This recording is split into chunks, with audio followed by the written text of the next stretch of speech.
수도권 거리두기 4단계가 닷새째입니다. 새벽까지 술판을 벌이는 모습은 사라졌습니다. 반면에 공항은 붐빕니다.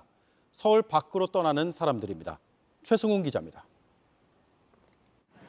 어젯밤 경의선 숲길입니다. 산책하는 시민들만 간간히 보입니다. 새벽까지 술판이 벌어지던 이달 초와는 완전히 다릅니다. 밤 10시를 넘었습니다. 버스 정류장은 귀가하는 시민들로 북적입니다. 술길이 다시 숲길로 돌아오자 인근 주민들은 졸였던 마음을 조금은 내려놨습니다.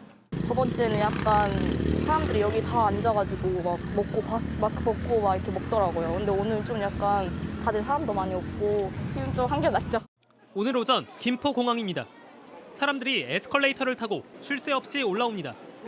항공사 창구와 출발장 앞은 비행기를 타려는 사람들로 붐빕니다. 확산세가 큰 서울을 떠나 제주나 부산 등으로 가려는 겁니다. 어디로 혹시 갔어요? 여기 부산으로요. 가급적 주변에 사람들 많이 안 가는 해운대라든지 서면 이런 데 피해서 그 외곽 지역의 호텔에서 맛있는 이제 음식 위주로 먹고 오려고. 어디를 간다고 해도 달라질 건 없다고도 합니다. 어디든 똑같지 않을까 싶어요. 저희가 인생에 있는다고 해서 코로나가 안 걸릴 것도 아니고 제주로 간다고 해서 걸릴 것도 아니고. 확산세는 이미 비수도권으로 번졌습니다. 제주는 일주일 평균 확진자가 2주 만에 4배 가까이 늘었습니다. 결국 거리두기 격상 조건을 충족한 지 6일 만에 2단계에서 3단계로 올리기로 했습니다. 6명까지 가능했던 사적 모임은 4명까지로 줄어듭니다. 잠시 일상을 멈추지 않으면 거센 4차 유행을 막기는 쉽지 않습니다. JTBC 최승훈입니다. 강원도 해수욕장들이 오늘 모두 문을 열었습니다. 사람들이 와도 안 와도 걱정입니다. 강릉은 내일부터 거리두기를 3단계로 올립니다. 강릉 경포 해수욕장에 나가 있는 취재 기자를 연결하겠습니다. 조승현 기자, 개장 첫날 관광객이 많이 왔습니까? 네, 지금은 이 해수욕장이 문을 닫은 지 2시간 가까이 지나서 사람이 그다지 많지는 않습니다.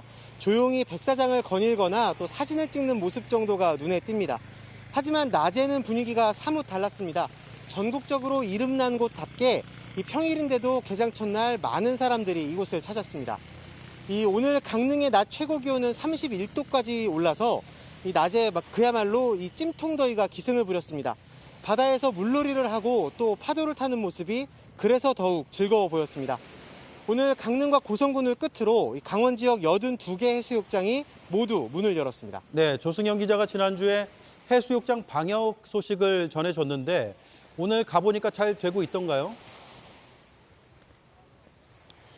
네, 일단 입구에서부터 이 발열 확인과 또 출입 등록을 해야 들어올 수가 있었습니다. 입구를 제외한 나머지 모든 구역은 이 통제선이나 울타리로 가로막혔습니다.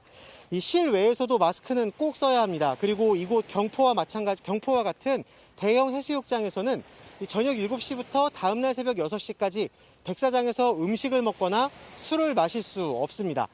이 밖에 강릉 같은 경우는 이 드론에 로봇까지 동원해서 이 발열 환자를 찾을 정도로 각 지자체가 방역에 애를 쓰고 있는 모습입니다.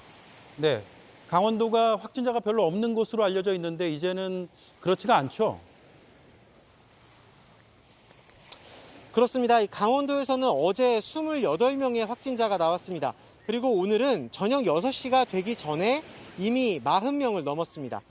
확진자 중 절반 이상이 20, 20대 젊은 층이고요.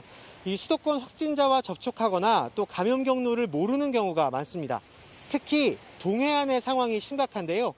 그래서 강릉시는 내일부터 사회적 거리두기를 3단계로 올리기로 했습니다. 사적 모임이 4명까지만 허용되고 또 식당이나 카페는 밤 10시 이후에 포장이나 배달만 할 수 있습니다. 강릉과 가까운 동해와 삼척에서도 학교를 중심으로 해서 이 집단 감염까지 발생을 해서 3단계 격상을 검토 중인 걸로 알려졌습니다. 이번 주말을 시작으로 해서 이 피서철이 본격화되면 수도권 풍선 효과도 더 커질 것으로 보입니다. 그런 만큼 이 방역 당국의 고민도 커지고 있습니다. 네, 경포 해수욕장에서 조승현 기자였습니다.